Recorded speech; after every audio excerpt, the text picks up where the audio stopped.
दोस्तों, कैसे हैं आप सब। आज की हमारी कहानी है आदर्श बहू। शगुन और दीपक की शादी जल्दी जल्दी में कर दी गई क्योंकि शगुन की दादी माँ बहुत बीमार थी और वह चाहती थी कि उनके गुजरने से पहले उनकी इकलौती पोती शगुन की शादी हो जाए। शगुन सॉफ्टवेयर इंजीनियरिंग कर रही थी और उसका फाइनल ईयर ही था और इसके बाद वह नौकरी ज्वाइन करने वाली थी। लेकिन तब तक जल्दी जल्दी में उसकी शादी कर दी गई और शगुन अपने ससुराल आ गई। शगुन का पति दीपक एक सरकारी कर्मचारी था। शगुन के ससुराल में शगुन की सास, शगुन का पति और एक कुंवारी ननद थी। शगुन के ससुर जी का देहांत 3-4 वर्ष पूर्व हो चुका था। कुल मिलाकर अच्छा परिवार था और सब हंसी खुशी रह रहे थे। शगुन की सासू माँ के पैरों में थोड़ी दिक्कत थी, इसीलिए उन्हें घर के काम करने में दिक्कत होती थी। तो दीपक का कहना था कि मैं अच्छा खासा कमा लेता हूँ, तुम चाहो तो घर पर रह सकती हो, मम्मी को थोड़ी मदद भी मिल जाएगी। ऐसी कोई जरूरत नहीं है कि तुम्हें नौकरी करनी पड़े। शगुन को भी दीपक की बातें सही लगी और उसने बोला, हाँ तुम ठीक कहते हो, और जब जरूरत होगी तो क्वालिफिकेशन तो है ही, मैं नौकरी कर लूंगी। सब अच्छा चल रहा था। शगुन की ननद अभी पढ़ रही थी और पढ़ाई पूरी करने के बाद उसकी भी शादी करनी थी। सब कुछ ठीक चल रहा था कि एकाएक बहुत बड़ा वज्रपात हो गया और शगुन के पति दीपक की एक सड़क दुर्घटना में मृत्यु हो गई। घर पर दुखों का पहाड़ टूट पड़ा। किसी को कुछ समझ में नहीं आ रहा था कि यह सब क्या हो गया। शगुन, उसकी सास और ननद तीनों तो जैसे सुन्न पड़ गई थी। बहुत मुश्किल से उन्होंने खुद को संभाला। कुछ दिन तो इसी दुख में व्यतीत हो गए, लेकिन कोई क्या कर सकता है। जिसे जाना था वह चला गया और अब किसी की जिंदगी रुक तो नहीं सकती थी। आगे की जिंदगी के बारे में सोचना तो पड़ता ही है। शगुन का पति एक सरकारी कर्मचारी था, इसीलिए अपने पति की नौकरी शगुन को मिलनी थी। लेकिन तब तक शगुन के सास और ननद को उनके कुछ रिश्तेदारों ने अच्छे से समझा दिया था कि तुम्हारे बेटे की नौकरी तो तुम्हारी बहू लेकर चली जाएगी, बाल बच्चे अभी हैं नहीं, तुम लोगों का क्या होगा। जब नौकरी उसे मिल जाएगी तो वह तुम लोगों के बारे में क्यों सोचेगी, और फिर वह आराम से अपना जीवन यापन करेगी और अपनी जिंदगी में आगे बढ़ जाएगी। तुम लोगों का क्या होगा पता नहीं, अभी तो तुम्हारी बेटी की शादी भी नहीं हुई। हालांकि शगुन बहुत अच्छे स्वभाव की थी, फिर भी लगातार एक जैसी बातें शगुन की सास के मन में भरी जा रही थी और ना चाहते हुए भी शगुन की सास ने अपने दिल की बात शगुन से कह दी और बोला, इसमें तुम्हारी कोई गलती भी नहीं है। जो हमारे नसीब में लिखा होगा तो वो होगा ही। पति की नौकरी पर तो पत्नी का ही हक होता है। ठीक है, वह मेरा बेटा था, मेरी बेटी का भाई था, लेकिन तुम्हारा तो पति था, तो कोई बात नहीं, जो हमारे नसीब में लिखा होगा। शगुन ने बोला, माँ जी आपने मुझे ठीक से समझ नहीं पाई। इतने दिनों में भी जैसे दीपक की आप माँ थी वैसे ही आप मेरी भी माँ हैं, और दीपक की बहन खुशी मेरी भी बहन है। तो आपने ऐसा कैसे सोच लिया। मैं खुद इस बारे में सोच रही थी। मैं तो खुद एक क्वालिफाइड इंजीनियर हूँ और मुझे बहुत आसानी से कहीं भी नौकरी मिल जाएगी। इसीलिए मैंने सोचा है कि दीपक की नौकरी खुशी को मिले और मैं दीपक के ऑफिस में एप्लीकेशन डाल दूंगी ताकि आप लोगों का फ्यूचर सिक्योर हो सके और मैं कहीं और नौकरी कर लूंगी। दीपक की माँ और खुशी सोच भी नहीं सकते थे शगुन इतना बड़ा त्याग कर देगी, लेकिन शगुन ने बहुत आसानी से अपने पति की नौकरी अपनी ननद को दिलवा दी और खुद एक कंपनी में जॉब करने लगी। घर पर सास की देखभाल के लिए एक औरत को रख दिया गया ताकि उन्हें कोई दिक्कत ना हो, और दोनों ननद भाभी अपने अपने नौकरी में व्यस्त हो गई। लेकिन शगुन की अभी उम्र ही क्या थी। शगुन की सास ने शगुन से बोला, बेटा तू दूसरी शादी कर ले, क्योंकि मजबूरी के चक्कर में अपनी जिंदगी खराब कर रही है। लेकिन शगुन ने बोला, नहीं माँ, अभी खुशी की शादी करनी है, क्योंकि खुशी की शादी दीपक की जिम्मेदारी थी और अभी यह मेरी जिम्मेदारी है। मेरी जिंदगी का जो होना था हो चुका। दीपक का कहना था कि अगले साल तक हम खुशी की शादी करेंगे तो मैं दीपक का वह सपना पूरा करूंगी। खुशी के लिए आप लड़का देखिए, हम खुशी की अच्छे से शादी करेंगे। एक बहुत बड़ी जिम्मेदारी अभी हमारे कंधों पर है, पहले उसे निपटाने की सोचिए। शगुन की सास ने सोचा, बहुत अच्छी किस्मत है उनकी जो उन्हें आज के जमाने में ऐसी बहू मिली है, और उन्होंने देखभाल कर खुशी की एक बहुत अच्छे लड़के से शादी तय कर दी। खुशी की शादी के लिए खुशी के पिताजी इंतजाम करके गए थे और जो थोड़ा बहुत कम ज्यादा हुआ वह शगुन ने पूरा कर दिया और खुशी विदा होकर अपने ससुराल चली गई। अब घर में शगुन और उसकी सास बचे थे। शगुन की सास चाहती थी कि शगुन भी शादी कर ले दूसरी, लेकिन शगुन बोलती थी अगर मैंने दूसरी शादी कर ली तो आपका क्या होगा। तो शगुन की सास का कहना था मेरा जो होना होगा हो जाएगा, मेरी उम्र ही कितनी बची है, लेकिन तेरी तो पूरी उम्र बची है। जरा सोच मेरे बाद तेरा क्या होगा। मायके में भी तू ज्यादा दिन नहीं रह पाएगी, क्योंकि तू भी जानती है एक शादीशुदा बेटी मायके में ज्यादा दिन नहीं रह सकती, अपनी भाभीयों पर बोझ बन जाती है और रिश्ते बस खराब होते हैं। शगुन को यह सारी बातें बहुत अच्छे से पता थीं, लेकिन पता नहीं क्यों वह दीपक को अपने दिल से निकाल नहीं पाती थी और इसीलिए कभी भी जिंदगी में आगे बढ़ने का फैसला नहीं करना चाहती थी। शगुन का कहना था जो जैसा चल रहा है चलने दीजिए। इसी तरह से 2 साल का वक्त और बीत गया। शगुन अपनी जॉब करती थी और अपनी सास का ख्याल भी रखती थी। खुशी भी जॉब करती थी अपने भाई की, जो उसे उसकी भाभी की बदौलत मिली थी, लेकिन शादी के बाद वह पूरी तरह से बदल गई, क्योंकि उसका दिमाग अलग ही स्तर पर चलने लगा, जिसमें कि उसके पति का बहुत बड़ा योगदान था। खुशी के पति का कहना था कि तुम्हारे मायके में तुम्हारी माँ के पास अच्छा खासा बड़ा मकान है, जिसकी आज करोड़ों में कीमत है, और वह तुम्हारे पिताजी का बनाया हुआ मकान है, और अब तुम्हारा भाई तो रहा नहीं तो इसकी हकदार तुम हो, क्योंकि तुम्हारी भाभी की कोई औलाद भी नहीं है। तो तुम माँ से कहो वह घर तुम्हारे नाम कर दे, क्योंकि तुम ही उसकी वारिस हो। और खुशी के मन में भी मकान का लालच बैठ गया था और एक दिन मौका पाकर उसने अपनी माँ से इस बारे में बात की, लेकिन उसकी माँ ने बोला नहीं, ये कैसे हो सकता है, तू अपना हक अपने ससुराल में दिखा, इस घर की बहू शगुन है तो इस घर पर उसका अधिकार होगा। खुशी की माँ का बहुत ब्रेन वॉश करने की कोशिश की, लेकिन खुशी की माँ टस से मस नहीं हुई। उनका कहना था शादी के बाद बेटियों को उनका अधिकार उनके ससुराल में बहू के रूप में मिलता है तो इस घर पर शगुन का हक है और मैं उसे उसका अधिकार नहीं छीनूंगी, क्योंकि उसने मेरे लिए दूसरी शादी भी नहीं की है, तो इस घर पर तो पूरी तरह से शगुन का ही अधिकार है।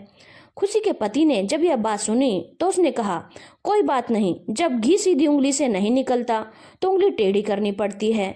हम कोर्ट जाएंगे और केस कर देंगे और केस हमारे हाथ में ही आएगा, क्योंकि तुम उनकी बेटी हो और तुम्हारा भाई रहा नहीं तो वह घर तो तुम्हें ही मिलना चाहिए, और बहुत हुआ तो उस घर का आधा हिस्सा तुम्हारी भाभी को मिलेगा, पूरा वह कैसे ले सकती है। जब यह बात खुशी ने अपनी माँ से कही तो उसकी माँ को यकीन नहीं हुआ कि वह इतनी नीच कैसे हो सकती है। उन्होंने एक जोरदार तमाचा खुशी के मुंह पर मारा और बोला इतनी स्वार्थी तू कैसे हो सकती है, हक और बंटवारे की बात कर रही है तो यह बता तेरा उस नौकरी पर हक था जो करके आज तू पैसे कमा रही है। उस नौकरी पर हक शगुन का था, तेरी भाभी का, लेकिन हमारे भविष्य के बारे में सोचकर उसने अपने भविष्य की चिंता नहीं की और वह नौकरी तुझे दे दी जो कि उसके पति की नौकरी थी, और तूने बहुत आसानी से वह नौकरी ले ली और अब उस नौकरी को करते हुए अपने ससुराल चली गई। तूने क्या जिम्मेदारी निभाई? मेरी जिम्मेदारी तो आज भी मेरी बहू निभा रही है, जिसने कि अपने पति के हक की नौकरी भी नहीं ली। जिम्मेदारी तो तेरी बनती है, तूने मेरे बेटे की नौकरी ली है तो मेरी सारी जिम्मेदारी भी तेरी है। कितनी जिम्मेदारी निभाती है तू मेरी, मुझे यह तक भी नहीं पता कि मेरी कौन कौन सी दवाइयाँ चलती हैं, मेरी दवाइयों पर महीने का कितना खर्चा आता है, कुछ जानती भी है? तूने आज तक अपनी कमाई से 1 रुपया भी अपनी माँ के ऊपर खर्च किया है?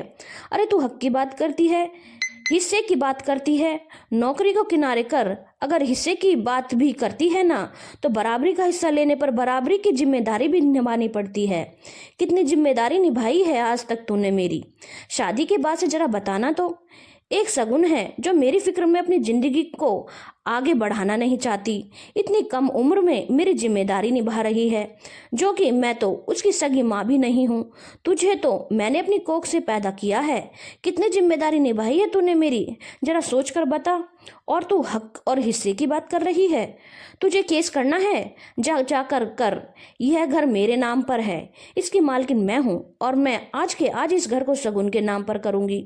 तुम दोनों को जो करना है कर लो, जब घर मेरा है तो मालकिन मैं हुई। कोई भी कोर्ट या कचहरी मुझे मेरी चीज को किसी को भी देने से नहीं रोक सकती। और मैं यह घर आज के आज ही अपनी बहू शगुन के नाम करूंगी, क्योंकि मुझे पता है पैदा तो मैंने तुझे किया है पर बेटी तो मेरी शगुन ही है, और तूने आज ही यह घटिया हरकत करके मेरी बेटी होने का हक खो दिया। जिंदगी में कभी दोबारा मुझे अपनी शक्ल मत दिखाना। खुशी के पास अपनी माँ की बातों का कोई जवाब नहीं था। वह चुपचाप अपना सा मुंह लेकर अपने ससुराल जाने लगी। शगुन ऑफिस से आ चुकी थी और बाहर खड़ी थी और सारी बातें सुन रही थी। खुशी जाते जाते शगुन को देखकर यह बोली कि तुमने मेरी माँ मुझसे छीन ली। तो शगुन ने जवाब दिया, मैंने तुमसे कुछ नहीं छीना, तुमने अपनी हरकतों से अपनी माँ को भी आज खो दिया, लेकिन फिर भी मुझे इस मकान का कोई लालच नहीं है। मैं इतना कमा लेती हूँ कि आराम से अपने लिए एक छोटा सा घर ले ही सकती हूँ। लेकिन शगुन की सास ने शगुन से बोला, तू कुछ नहीं बोलेगी, महान बनने का ठेका ले रखा है तूने, खबरदार जो अपनी महानता दिखाई। जो हो रहा है होने दो, मुझे उससे कोई लेना देना नहीं, मैं उसकी शक्ल भी देखना नहीं चाहती। उससे बोल दे निकल जाए मेरे घर से। मेरी सिर्फ एक बेटी है जो कि तू है, और एक बेटा था जो अब नहीं रहा, और मेरा कोई नहीं है। बोल दे उसे कि तुरंत मेरे घर से बाहर निकले, नहीं तो धक्के मारकर इस घर से बाहर निकाल दूंगी। यह सब सुनकर खुशी चुपचाप वहां से चली गई। खुशी के जाते ही शगुन की आंखों से आंसू बहने लगे और वह बोली, मम्मी यह सब क्या हो गया? मेरी वजह से आज आपके और खुशी के बीच में रिश्ता खराब हो गया। शगुन की सास ने उसे गले से लगा लिया और बोला, नहीं बेटा, तेरी वजह से कुछ भी नहीं हुआ, बल्कि तू तो वह डोर है जिसने सबको बांध कर रखा हुआ है। इतना बड़ा बलिदान दिया है तूने अपनी जिंदगी में। तेरा पति नहीं रहा, उसकी नौकरी तूने अपनी ननद को दे दी। अपनी सास की जिम्मेदारी आज भी उठा रही है, जो कि तू चाहे तो आसानी से छोड़कर जा सकती है। यह घर भी अगर मैं उसे दे दूंगी तो मैं क्या मुंह लेकर ऊपर जाऊंगी? इस घर पर सिर्फ और सिर्फ तेरा हक है। शगुन ने बोला, नहीं मम्मी, मुझे कुछ नहीं चाहिए। शगुन की सास ने बोला, तू चुप कर, तू यह नहीं तय करेगी कि तुझे क्या चाहिए और क्या नहीं। मैं तेरी माँ हूँ, और अब जो भी तेरी जिंदगी का फैसला होगा वह मैं करूँगी, और तू कुछ नहीं बोलेगी। बस मुझ पर यकीन कर, तेरे लिए अच्छा ही सोचूंगी। जा तू आराम कर, थक गई होगी। शगुन चुपचाप अपने कमरे में चली गई। आज उसे समझ में नहीं आ रहा था ये सब कुछ उसके साथ क्या हो रहा है। उसने तो सबका अच्छा ही सोचा था, पर फिर भी सब कुछ बिगड़ क्यों जा रहा है। लेकिन शगुन की सास ने सोच लिया था कि वह तो अब ज्यादा दिन की मेहमान है नहीं, उसके बाद शगुन का क्या होगा। बिल्कुल अकेली रह जाएगी वह, क्योंकि शगुन के माँ पिता भी अब काफी बूढ़े हो चुके हैं, और भाभी ननद के बारे में क्यों सोचेंगी। मुझे ही अपने जाने से पहले शगुन के लिए कुछ सोचना पड़ेगा। और शगुन की सास ने अपने रिश्तों में काफी जगह बात चलाई, और आखिर में एक जगह एक अच्छा लड़का उसकी नज़र में आ ही गया, जो कि इंजीनियर था और तलाकशुदा था, क्योंकि उसकी पत्नी को किसी और से प्रेम था और उसने उसे तलाक लेकर अपने प्रेमी से शादी कर ली थी। शगुन की सास ने बहुत अच्छे से पता किया और हर तरह से वह लड़का काबिल निकला और बहुत अच्छा लड़का था। शगुन की सास ने शगुन के बारे में सब कुछ बता दिया और उस लड़के से शगुन की शादी तय कर दी। शगुन जब यह सुना तो उसने बोला, नहीं मम्मी, मैं शादी नहीं कर सकती हूँ। खुशी भी अब आपके साथ नहीं रहती और मैं भी आपको छोड़कर चली जाऊंगी तो आपका क्या होगा? मैं आपको छोड़कर नहीं जा सकती। लेकिन शगुन की सास का कहना था, मेरे लिए तो अपनी जिंदगी खराब क्यों करती है? मैं तो कुछ दिनों में ईश्वर के पास चली ही जाऊंगी, तेरी सारी उम्र पड़ी है। लेकिन शगुन कुछ भी सुनने को तैयार नहीं थी। शगुन की सास भी इस बार अपने फैसले पर पूरी तरह से अडिग थी और उनका कहना था, यह घर मैंने तेरे नाम कर दिया है क्योंकि तू ही इस घर की हकदार है, और अब यह शादी भी तुझे करनी ही पड़ेगी क्योंकि यह मेरा आखिरी फैसला है। लेकिन शगुन ने बोला, ठीक है, मैं यह शादी करने को तैयार हूँ, लेकिन मेरी भी एक शर्त है। मैं पहले उस लड़के से मिलकर अपनी शर्त बताना चाहती हूँ। और शगुन के होने वाले पति को बुलाया गया। शगुन ने उसके सामने एक शर्त रखी कि मैं आपसे शादी करने को तैयार हूँ, लेकिन मेरी एक शर्त है, मेरी सासू माँ भी हमारे साथ रहेंगी हमारे घर में, या फिर मैं शादी नहीं कर सकती क्योंकि मेरे अलावा उनकी देखभाल करने वाला कोई और नहीं है। जिसे शगुन के होने वाले पति ने सहर्ष से स्वीकार कर लिया और 1 महीने बाद शगुन की सास ने शगुन की धूमधाम से शादी कर दी। शगुन ने अपनी सास से बोला, मम्मी, आपने आज तक मुझे जिंदगी में सब कुछ दिया है, लेकिन मैं आपसे आखिरी एक तोहफा मांगना चाहती हूँ। मुझे आपका यह घर नहीं चाहिए। मेरे पति के पास भी अपना खुद का अच्छा मकान है और मैं आपको अपने पास ही रखना चाहती हूँ। मुझे घर का कोई लालच नहीं। आप यह घर खुशी को दे दीजिए, वैसे भी उसके पिता की संपत्ति है, उसे ही मिलनी चाहिए। मैं तो अब अपनी जिंदगी में आगे बढ़ चुकी हूँ। लेकिन शगुन की सास का कहना था, बहू तू ठीक कह रही है, लेकिन मेरी जिम्मेदारी, मैं भी तो उसकी माँ हूँ। शादी करके तो वह भी गई, लेकिन उसने तो कभी मेरे बारे में नहीं सोचा कि मैं जीऊंगी या मरूंगी। उसे भी तो पता था कि मैं अकेली हूँ, लेकिन तू तो बहू होते हुए भी समझ गई कि मैं अकेली कैसे रहूंगी, और तूने अपनी शादी के लिए शर्त रख दी। मेरे लिए तो तू ही मेरी बेटी है, तो मेरी प्रॉपर्टी पर तेरा ही हक है। शगुन ने बोला, नहीं माँ, मुझे प्रॉपर्टी का कोई लालच नहीं। तो शगुन की सास ने बोला, तुझे लालच है, यह मैंने कब बोला? मैं तो खुद तुझे यह प्रॉपर्टी देना चाहती हूँ। शगुन ने बोला, ठीक है माँ, जब आप इतनी जिद कर रही हो, कम से कम आधा हिस्सा तो खुशी को दे दीजिए, क्योंकि उसका हक बनता है, भले ही उसने अपनी जिम्मेदारी निभाई हो या ना निभाई हो। और शगुन ने के काफी समझाने पर शगुन की सास ने घर का आधा हिस्सा खुशी के नाम कर दिया। खुशी को भी आज अपनी गलती का एहसास हो गया था, और उसने भी आकर शगुन से माफी मांगी, और रिश्ते एक बार फिर सुधरने की कगार पर आ गए थे। अपनी माँ का पूरा ख्याल रखती थी अब खुशी भी, क्योंकि उसे समझ में आ गया था, जिंदगी में पैसा ही सब कुछ नहीं होता, रिश्ते भी मायने रखते हैं। शगुन ने जीवन में बहुत दुख और परेशानी को सामना किया, लेकिन अब अंततः उसके जीवन में सुख का आरंभ हो चुका था। धन्यवाद दोस्तों। अगर आपको कहानी अच्छी लगी हो तो चैनल को लाइक, शेयर और सब्सक्राइब करना ना भूलें।